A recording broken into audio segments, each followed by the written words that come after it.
Dad. Hey, honey. What's going on in your world? We're back home. We're not really sick anymore.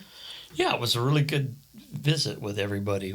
Everyone was there but Haley and Marley, too. Had some good conversations, played a lot of board games because everybody's a nerd over there except me. No, just kidding. Yeah. I'm probably the biggest nerd. That's what I was going to say. And we're proud of our nerdism. Nerddom. Nerdality. Nerdlicious. But it was good. Nerdality. Yeah. Learning a lot. Man, I think that's the biggest learning is that we're always learning. Or we're learning to learn. Mm-hmm. And there's always a growth opportunity. That's why being a coach and being coached and having a spiritual director are important to me because I know I don't know everything. Mm-hmm. That's that whole, we've talked about it on many episodes now, conscious incompetence. Doesn't mean you're stupid. It doesn't mean that you're less than. It just means you know that you don't know everything. Yeah. We were thinking on and discussed on this trip the idea of in each episode, at the end of the episode, to ask a question. In my coaching practice, I use this very simple model that I have taken from the book Coaching for Performance by John Whitmore. But it's called the GROW model, G-R-O-W. Mm-hmm. And it's in the GROW thing is simply G stands for goal. The R stands for reality, where I am in relationship to my goal. The O is for options. What could I do? What have I done that's worked, etc. And the W is will. What will I do? It also can be referred to as the way forward. What is the way forward? And I use that. And so what we were going to do is take some questions from that model and put it at the end of the episodes. So when you leave, you can think about it or not, reflect, and as a coach, but as a person and as a father and a friend, to me it's living our life, living our faith, living our worldview, whatever. It's all about application. If you cannot apply what you're talking about, why are we doing it? Mm-hmm. Why am I doing this? Yeah, I love that. I think it's important to, once we consume something, to be able to sit and reflect and then, like you said, to apply it. I mean, that's something as an educator, in order for me to teach something, I have to learn it myself. When you're teaching somebody, it's almost always that you're learning it. This is a good example. This podcast, we hired Yaz to help us. We didn't know what we were doing. Now, 6 weeks in, we know more about what we're doing, but we're still learning. Right. To add to what you're saying about leaving the episode with a question, I think it's not just a question for people who are listening, it's a question for us, just about what we're saying about learning as we go and that we're not the experts. Like we're on this journey along with y'all, whomever's tuning in, and the only expertise we have is our own lived experience. We're not these professionals in all the topics we're talking about. We have life experience, and that's what we know the most, and we can share that. Right. And then also be learning, like you said, learning as we share and as we talk to one another and to other people. Something that I've loved just with doing this podcast is the conversations it has provoked. Further conversations with you and I and Mom, and then people who are listening are starting to reach out, and it's just been really cool to have those and we want conversations. We want you to reach out. Places where we're expert is places where people that are listening are expert. I have a friend, Joseph, who's a spiritual director and a coach. He and I get together and learn from each other. You and I are learning. Today, on episode 7, we're going to be discussing holistic living. How do you live that day to day? Yeah, how the tips for integrating it into your life. And then the why behind the what. Like, what why even live holistically? And the benefits of that. Right. Right. So let's first just spend a couple minutes, Dad, talking about what it is. When I think of holistic living, it's not necessarily what we do. I mean, that is important, but to me, holistic living is a state of being. It is looking at our entire selves, our minds, our emotions, our thoughts, our bodies, and then our actions, So it's all encompassing.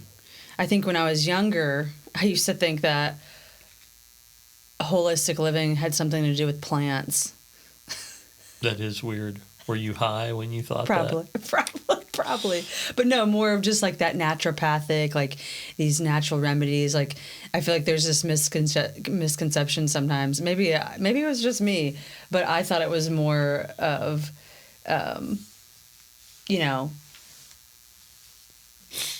plant medicine and yoga, something like that. Herbs. Right, or something to do with herbalism. Or herbs, however you say it. Yeah, herbs or herbs.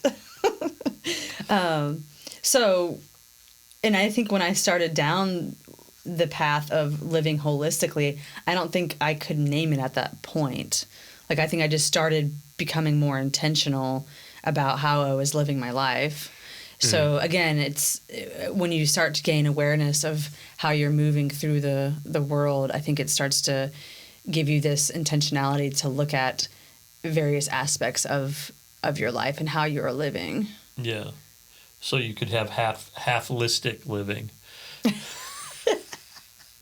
Or quarteristic living. Quarteristic living. For me, I don't know if I ever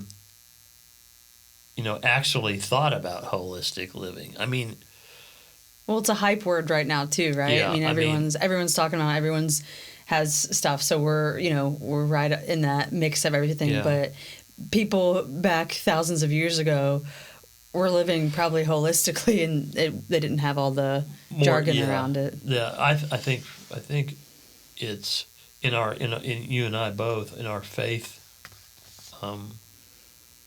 worldview, as followers of Jesus and his teachings, it kind of comes with it because Jesus actually talked about it a lot. Mm-hmm. He said, love the Lord your God with all your heart, with all your mind, with all your soul or your spirit, with all your strength. So he covered those bases, our emotions, everything. In other words, just give yourself wholly to God. Mm-hmm. Okay, well, I grew up around that, so you almost get kind of numb to it. But as I got older, I think I started being consciously aware of places that were being neglected in my life, like spiritually, or for me, as you know, and people that know me, is the physical part. I worked in a very sedentary job, gained all that weight. We're not going to obsess on it, but I gained all this weight, and I didn't even connect it with living holistically. Mm-hmm. It's not just like the physical part of it. It's like, yeah, you could die. Like your cholesterol was like insanely high, right. And all of the other levels were out of whack. So it was more for us, like not even just that you're big, but like, dude, you could die. Yeah, and that was Jordan's thing. Mm-hmm. Dad, you're fat. I don't want you to die early. Yeah, those nice, sweet words from your son. From your son. So it's not even about. We're not talking about going on a diet here. Right. That isn't what this is about. We are talking about synchronization. That's kind of a buzzword too, but we are talking about the synchronization of the way we think, the way we act, who we are, and how we live. Mm-hmm. It's not an either or. It's an and. It's all of those things together. Well, and for me, I've started to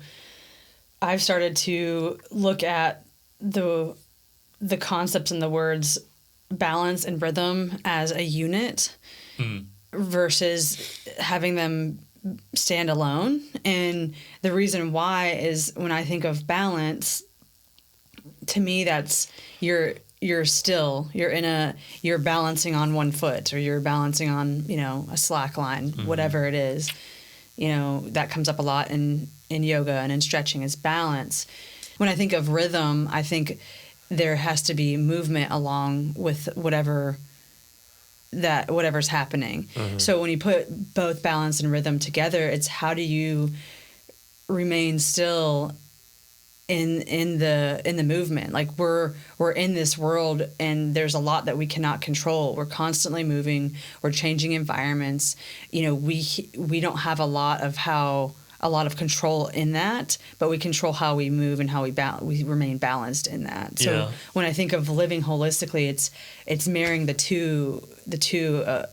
two things together. Well, in movement, you can have movement mentally, physically, and spiritually. You know what I mean? It's like you can, like I heard a man named Dallas Willard talking about removing busyness from our lives. And how we're just overwhelmed with things, sensory overload, busyness. And he happened to be talking about God here, but he was saying when Jesus lived on earth, Jesus was busy, but in his spirit and in his thinking, he was unhurried.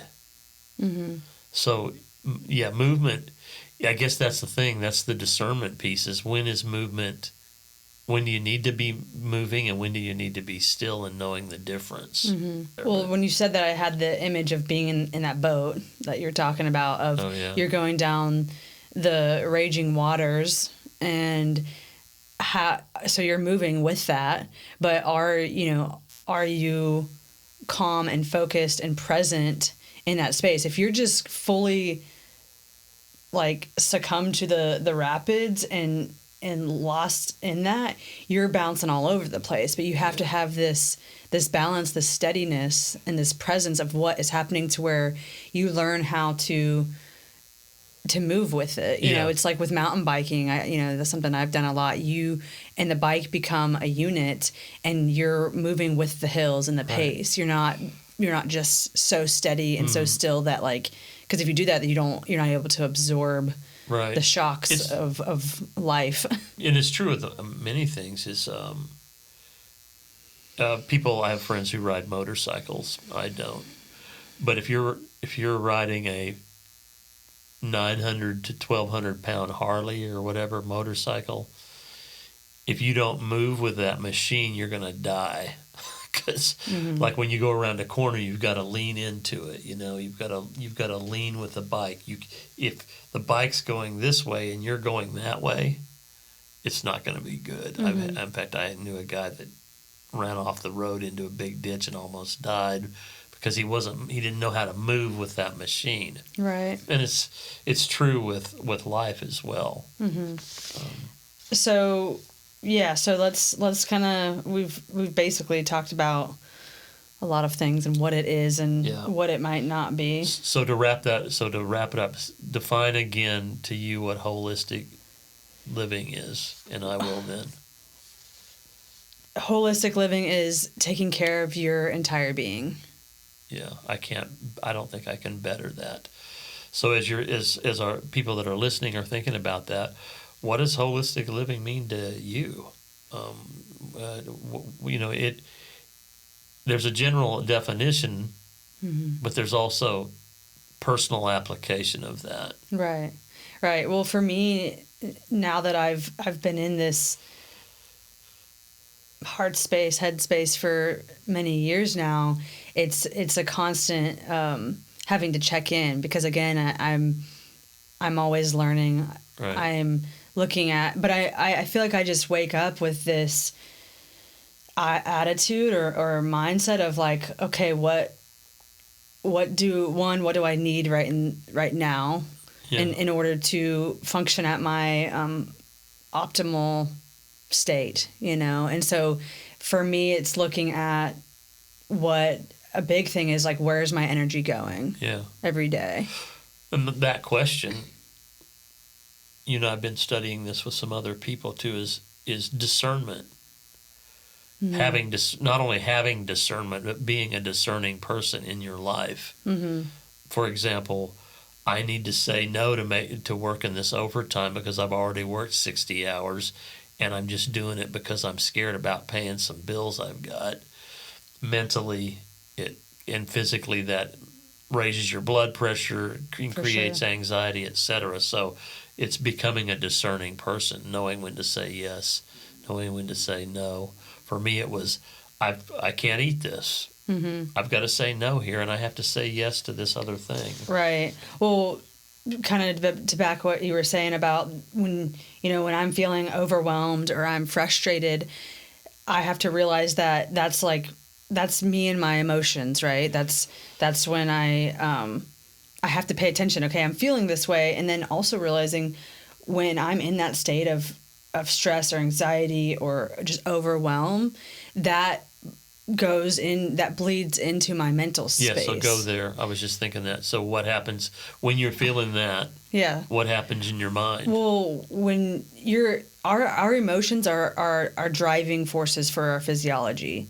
And that's something that's big with the fundamentals of heart math. Yeah. And that when I train people individually or groups, we really dive into this. Understanding that when I'm in those spaces and how that's affecting my emotions and then how that's affecting my autonomic nervous system, what that's going to do is I'm not going to be able to think as clearly or as effectively. Right. So I have to realize, okay, that's whenever I make bad decisions. Right? So... Yeah.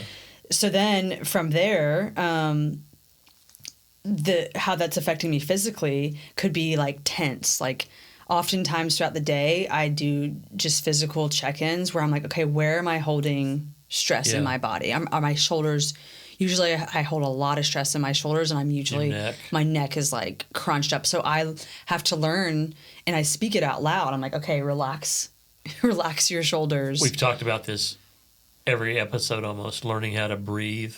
Oh, yeah, that's fundamental. Yeah. Yeah, so again, you can see just with that example how it's all interconnected. And when you're, let's say, if you're stressed on top of you're tense and then you're also unable to think clearly, what is that going to look like when you interact with a stranger? Right, or you have to have... I'm thinking of this. You have to have a hard conversation with a family member or somebody at work, and it's really that whole thing of it's incorporated into that too is limiting beliefs that pop up. Learning how to quiet. That segues into the spiritual side is be still. I was reading a psalm the other day, and it said, "Be still and know that I'm God." Well, the translation that I was reading said, stop fighting. Stop fighting yourself mentally, recognize the limiting beliefs, recognize the tension, and then find ways to address that. Well, and that comes up in Christianity and Buddhism, where we're going to struggle in this life. The real struggle is when we struggle against that struggle. We fight the things that are happening to us versus, okay, this is happening right now. This sucks. How am I going to move through this? Yeah. And again, it's that movement back to that rhythm is how do I move through this to where I'm not going to kill anybody or myself, which is, is scary because it can get that bad. I have had moments in my life where I was beyond stressed that I had suicidal ideation. I mean, that's a real thing. Like, it is so intense and it's so powerful that it makes you can lose your mind. Right. Yeah. Yeah. Well, and so is this a good place to kind of segue into the whole kind of some ideas on how to integrate that holistic living idea into your life? Yeah. Daily rhythms. Yeah, I think one thing from all of what we're talking about is how do we take on a challenge? Like whether we're saying, okay, today I want to look into physically, like I want to challenge myself. What does that look like? An example of that would be is part of our holistic living regime was actually given to us by Kirsten about cold plunging. And so 3 years later now, I'm starting to do that. But today you did the cold plunge. The air temp was what? 40. And the water temperature was 55. 52, yeah. Or whatever. And I went and said, no, I'm not going to do that. So I did not practice holistic living in that regard. I actually did go take a really hot shower and then at the end turned on the cold water for a few minutes. So you did practice it. I think that's we have to be gentle with ourselves. I feel like that when you're learning to live holistically, it can be overwhelming because now you're zooming out, bird's eye view, and you have all these new things that you want to look at. And so I think starting small and being gentle with yourself. I mean, you had the awareness to say, okay, I know this is good for me. It sucks oftentimes, but I'm going to do it. I'm going to make a point to do it the last couple minutes of my shower, you know, and that to me is good. And I think it's important to celebrate the small wins. Right. One thing we talked about, I've gotten more sick this year than like a lot of years. And when I think of living in Washington, I was doing cold plunges, just Kiki and I swimming in those cold rivers regularly. But you and I noticed that last year when we were cold plunging, we didn't get sick. Not once. Yeah.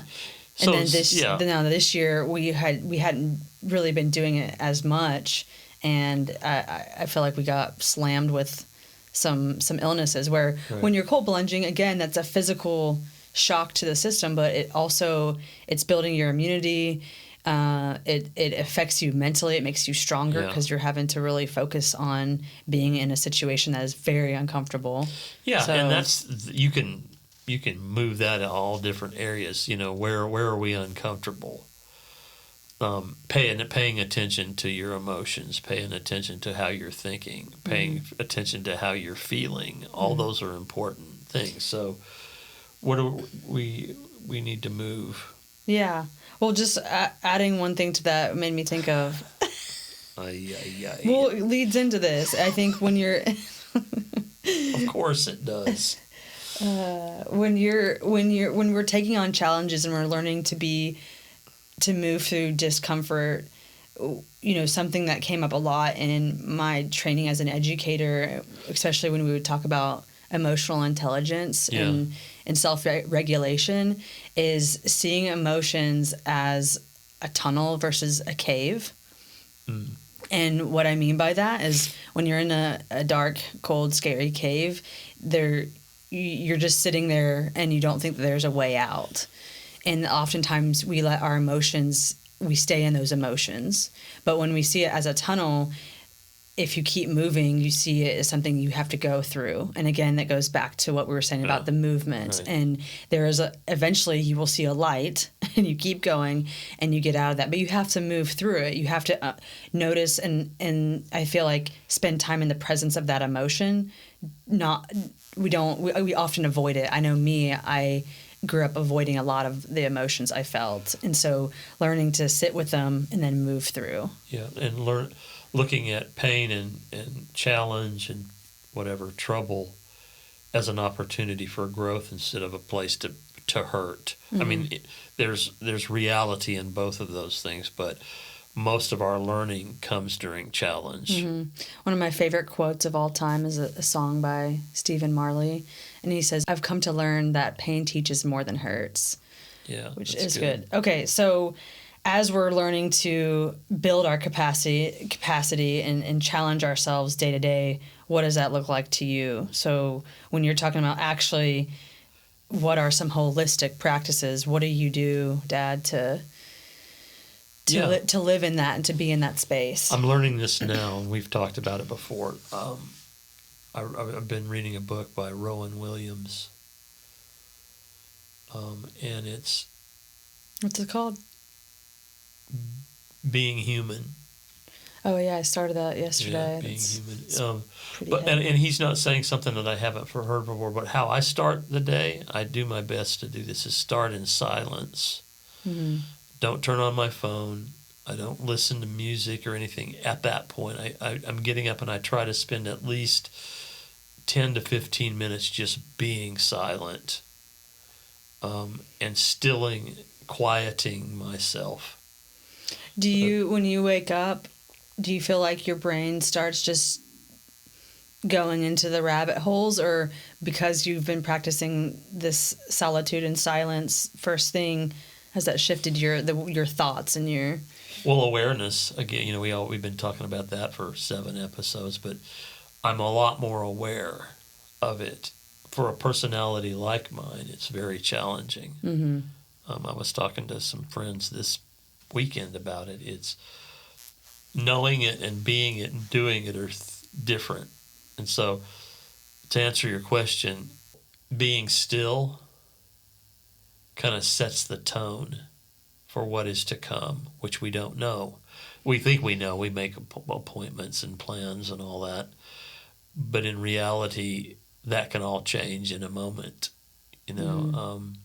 So the answer is being still. It helps me get off on the right foot. Mm-hmm. Because, after that, I may listen to some music and just, to meditate, pray, whatever. But I'm just trying to be still and not have an agenda. So I've been practicing that since 2018, really, Mm-hmm. somewhere in there, and it's getting better. It's a challenge. So thing I would say there to encourage people is don't worry about if you veer off the path and start thinking about your grocery list or the way you should have said something that you messed up. Bring it back to center and just practice being still. It's all about that. Practice it till you become it. Mm-hmm. Yeah. You know what that made me think of? What? When I was little and we had to go into timeout. It's Which funny. was often. Or anybody who has kids or has babysit, oftentimes you have to put kids in timeout. And it's interesting because I feel like maybe this is just me, not everyone else, that I've always thought of that as a punishment. Yeah. And as we're talking about this, seeing it as a form of discipline with our kids. Forced on you. Yeah. Well, if I don't imagine if parents put their kids in timeout and didn't treat it like it was this horrible bad thing, but it was, hey, this is a moment for you to be still, collect, center, teaching your kids how to breathe in those moments. I found this on YouTube, and I take it into the classroom now when I'm working with kids. Is it's the blow out the candles technique. So you're basically having a kid blow out the imaginary candle on your finger. So it's just, and you do that 10 times, and it's getting them breathing. It's getting them breathing. I saw the kid in real time calm down, and it was effective at the very start. So if it's good for a kid, probably be good for us.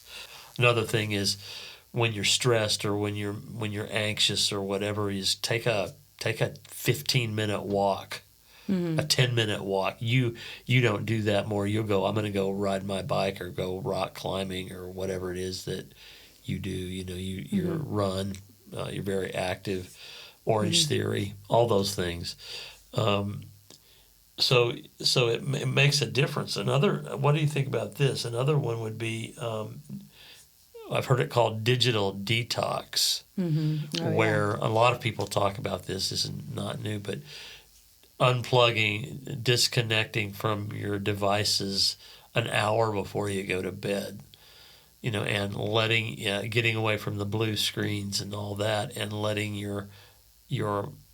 that's really physiologically and mentally and spiritually a way that you can quiet yourself. Well, the amount of information our brains get every day is astronomical. So I try this, and I'm definitely not perfect with it, but I try to make it a point to not look at my phone within the first hour of me waking up, and then the hour leading into when I go to bed. How's that working for you? Because I walk by your door and I hear YouTube playing.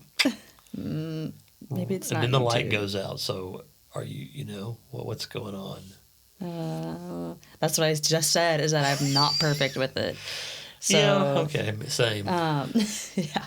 Yeah, I mean, it is hard. Like, often I think I have learned when I am stressed or can't sleep, it's like reach for the phone, and then again, it's more information and our brains just aren't able to settle down. Yeah. So we're covering a lot of ground with, this can be overwhelming. There's so many different points. So don't to it. Sweat it. Don't sweat that. I'm trying to address what you're saying, Hilary. Yeah, all of that can like stack up on you, right? Don't freak out. Mm-hmm. Just look at, and I haven't really started asking these coaching questions, but if that came up in a coaching session, what question would you ask, or what would you say to help them move toward changing that in their life? I think, again, it comes back to the simplicity. So oftentimes it's like, don't even think hard about it. What's the one immediate thing that you want to change right now? Right. Say it in less than 10 seconds. Like, don't think too hard about it. Right, yeah. I was thinking that. So I counted off in my head 10 seconds. Well, I was saying like less than 10. Like, yeah. Say it right away. It's what do you want? And in regard to that is, I want to be able to be consistent in being quiet and being silent first thing in the morning. Okay, so what's the next logical step that one would have to take to start being able to do that? Okay, so let's do that with you. So what's the next? Well, it'd be, instead of going for 10 minutes or 12 minutes like I want, do it for 2 minutes. Be quiet for 2 minutes. Mm-hmm. Is that making sense? Yeah, I think so. It's like start modestly with the changes. Like when I was in the middle of losing all this weight, I was going to the gym and I hate it. Like, I'm not like you. You love that stuff. Bo loves it. I hate that stuff. So my coach went, okay, so don't even go in the gym. Go up and park in the parking lot for 5 minutes. Mm-hmm. It sounded stupid to me. Mm-hmm. I interrupted you, but no, it's just I was interrupting you. That comes up in James Clear's book Atomic Habits. Oh yeah, where it's literally training your brain. Again, that's where it's like simplicity is key. Is like, yeah, you might not be able to go put in an hour's worth of working out, but can you get on your shoes and your gym clothes and go sit in the parking lot for 2 minutes and then leave? Yeah. Because if you do that, you're starting to train your brain. The neuron paths. Yeah, and it sounds so sometimes like it's like elementary or we're treating ourselves like little kids, but we almost kind of have to keep it simple because when we're first starting out. Yeah. Because, yeah, you are a little kid, like you are a baby if you've never worked out in your life, or if you've never paid attention to. Or it's been 30 years since you did it. Yeah, or you don't pay attention to your eating habits. Right. Like, you have to treat yourself like an infant and humble yourselves. We talk about that a lot, is have humility to say, okay, this isn't rocket science, but I need to break it down, simplify, and move from that space. Right. I was thinking, you said train your brain, but and along with that is learn to discern.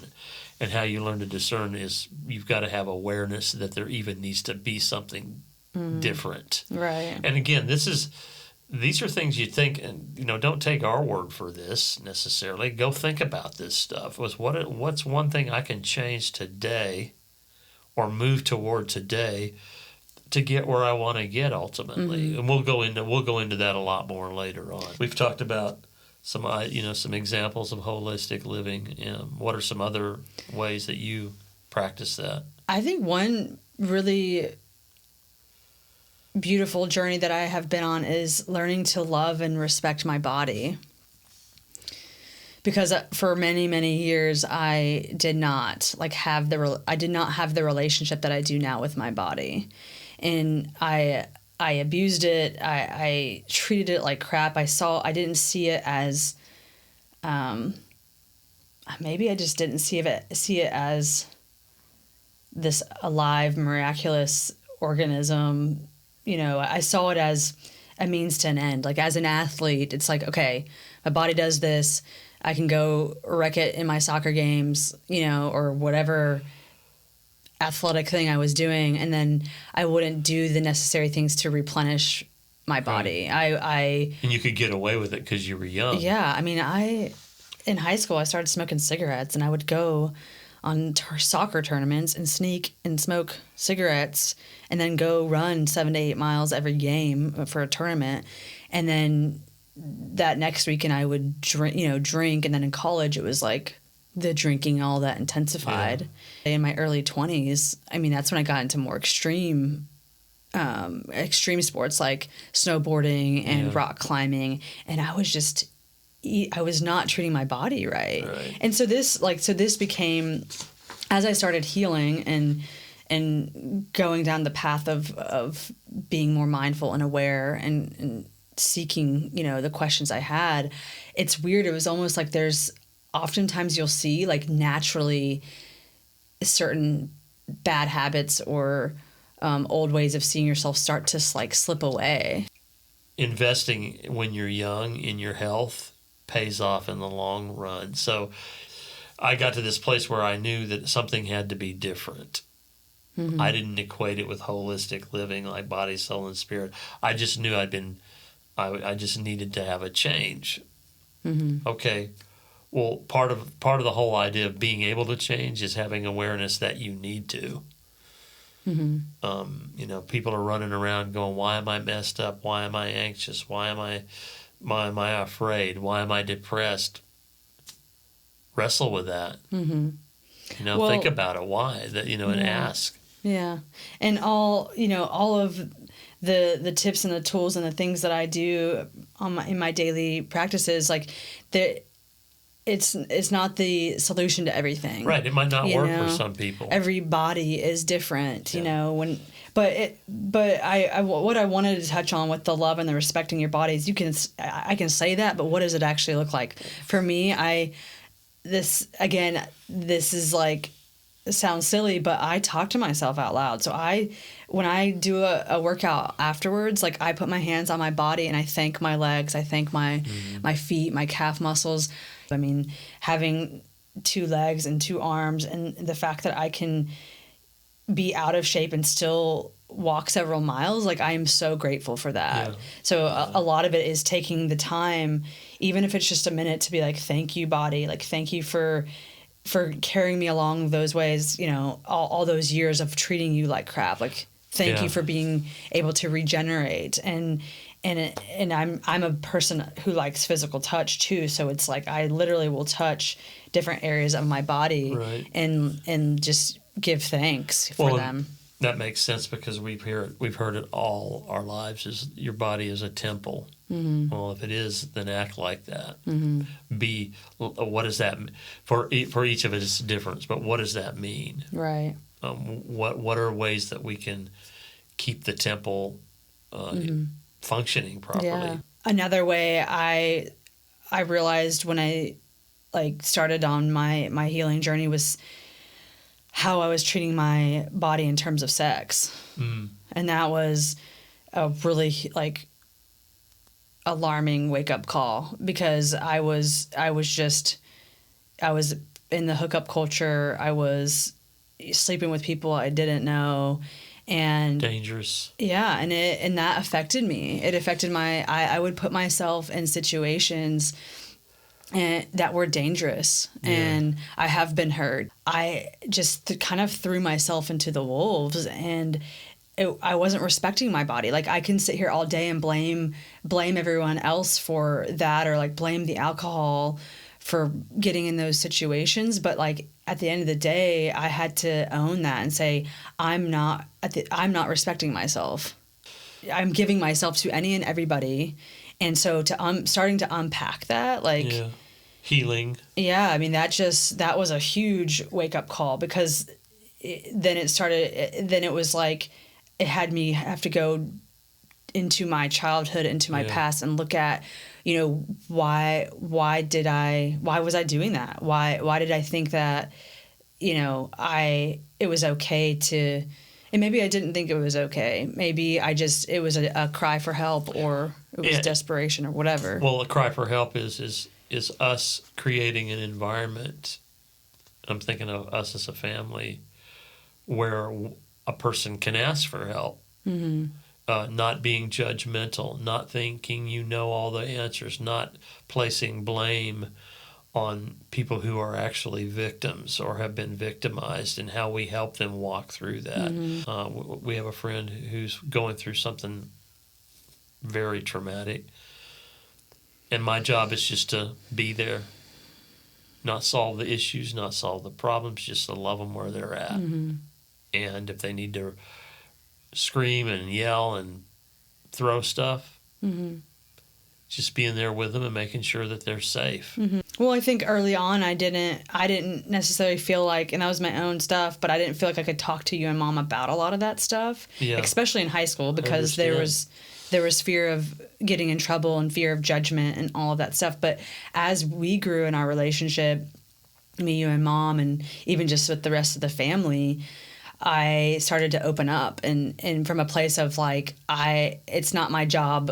I'm not responsible for what I say, how it makes them feel. Right. But I need to say it, and I need someone to listen. And yeah, like you said, without the judgment. And I was just I was drowning in that in my early 20s. And I referenced that time, in Denver a lot, but that was the time where I was just drowning in drugs and alcohol and sex. And it was all like, it's crazy because in that moment, it's all like, there's this whole push of like, I'm sexually liberated and I can do what I want. And as long as I'm not hurting anybody, then it's okay. So it's okay to then hurt myself. Like, I started to question and see that, okay, yes, I'm sitting here saying I'm sexually empowered and liberated when really I was a slave to it. Yeah. I was in chains and I was in bondage to the very thing that I thought I was free in, because I couldn't say no. Bob Dylan said, you've got to serve somebody. And we do. It always comes back to, with all of these conversations, like having the awareness piece of, what areas in my life feel off. And we don't have to logic it and study it. Just take some time to be still and listen to what your body will tell you. Your spirit will tell you. Nobody wakes up one morning and goes, oh, I need a coach. Mm-hmm. What happens usually at the beginning of all that is you go, why am I stuck? Mm-hmm. Why am I still going around this same mountain that I've been going around for 20 years? Something's off. Or for me, it was, is this all there is to life? Mm-hmm. Going to work, and in some areas of it really sucking really badly. Mm-hmm. I need something to be different. Mm-hmm. So having that awareness. Mm-hmm. Let's talk about our own personal experience of the benefits of this. When we live holistically, when we pay attention to our entire self, where do you find the benefits? Well, you go first. I think that for me, I feel like it gives me more purpose and more clarity, more drive. Oftentimes, I still deal with stress and anxiety and all of that, but compared to 10 years ago, I mean, I'm a completely different person when it comes to that. It gives me, I feel like it helps me to make calmer, slower decisions. We didn't jump too much into that. We didn't talk too much about the food. We touched on it, but being able to pay attention to how different foods make me feel, it teaches me to what I need to stay away from. Right. It allows me to have more focus and discipline on how what I'm putting in, how that's impacting me. My friend and I, Mark Fields, were talking about growth, and he said something really profound. The biggest validation of personal growth is when other people see it. And for me, where I'm seeing growth and where others have mentioned to me that growth is losing the weight, feeling better. I didn't think I felt bad before, but feeling better about that. And there's something about achieving a goal like that. You pick one. For me, it was the 62 pounds. Mm-hmm. There's something about accomplishing that is emotionally and physically a good feeling. To clarify too, you're not necessarily saying and expecting validation externally, like from other people. No. It's more of when people interact with you, they notice a positive change, right? And sometimes you can't. Sometimes the growth seems very small. It does something to your self-confidence as well. What does it do to your self-confidence? Just gives you more of that boost? Or Yeah, what? you just feel like a hypocrite when you're telling people to be disciplined and you're not disciplined yourself. Being able to know that you accomplish those goals, when you find a way forward, you grow. Mm-hmm. So, and it's all part of the process. Well, you're building a muscle, whether it's a physical muscle, a spiritual one, mental one. You're building your capacity to take on more. And so, again, you just keep advancing and going further and deeper into that. Well, and as your healthy body, soul, and spirit, emotions, all that, as you get healthy, I've noticed the clarity that comes with being with those other physical practices, the spiritual ones of being silent, being still, stopping the fighting, learning how to breathe. When you get those things in sync, you can become more fully human being, not just a human doing. Is there anything right now that you're currently working on in terms of building more of your capacity and strength in terms of holistic living?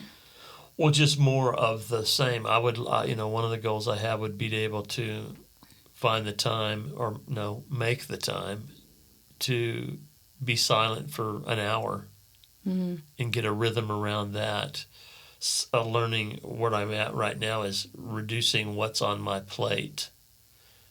I say yes a lot. Your food plate or your that's a good question. Your life plate. My life plate, yeah. It's the physical plate with the food on it, but it's also that mental plate. Mm-hmm. And it's reducing the amount of things I say yes to, learning how to say no, and having the discernment to know what those things should be. Mm-hmm. I'm starting to say, well, I like that because it strokes my ego, but I'm going to say no to it because it's just muddying the water or creating angst or whatever. Mm-hmm. How about you? I always like to have a word. Last year is regenerate. And this year I've been praying a lot about it and meditating on it, but it's actually pray. So I want to go deeper into what it means to pray. And being more specific in my prayer practice. And really that's just specifically connecting with God and diving deeper into that. So yeah, I've really seen growth. As your father, I've seen a lot of growth in you in that area. Thanks, yeah. I'm learning to, not just with prayer, but many things myself, God, is it's just unboxing. I used to blame the world for boxing me and boxing God and all that stuff, but I do it. I'm the one who does it. So it's owning the areas in my life that I tend to put limitations or boxes around and getting it into a heart space and a center where I let those boxes disintegrate, and that's very uncomfortable, but it's also really intriguing and super fun. So that's an area that I'd like to grow in is prayer. But I also too is I've done a lot of practice around fasting and intermittent fasting, but I'd like to make more of a rhythm around that. Yeah. So it's just diving deeper now that I'm having a stronger sense of what I put in my body and how it makes me feel. It's having me now go deeper of like, okay, can I build a practice and a rhythm around fasting? Yeah. I've always struggled because I had a coach my whole life yelling at me, telling me what to do, giving me direction, and I just had to show up. And so the last few years it's been like, okay, as I've started to dive deeper into my own coaching business and also my art business, it's like, all right, I have to be my own coach and and that's been such a challenge. Self-discipline. Yeah. Good. Yeah. Well, what do you think? I think we should call it. Maybe we want to do our bullet points. I think that's good. Is if you could take away, you Pops, if you could take away 3 things from today's conversation, what 3 things would they be? It's a journey. Yes, it's challenging. Yes, it's hard. Yes, it may seem impossible. But don't worry about the big picture all the time. Yes, you need a vision. But what's the next step I need to take today to move the needle to where I want to be? It's a comfort to know that, one, that we're not alone, but but it's also we're helping people know that they're not alone too. That's good. Yeah. So you said you're not alone on the journey. It is a journey, so it's a process. Yeah. And then the third one was? It's more of just having an awareness that it all takes time. It's a discipline. It's a practice. I'm practicing this to become it, not faking it till you make it, which is a facade, acting like you're something you're not. You get honest and authentic, and you start practicing this stuff holistically, and you wake up and you'll go, wow, I didn't even know I had grown there. And then somebody will go, wow, what's going on with you, Hilary? You're different. What is that?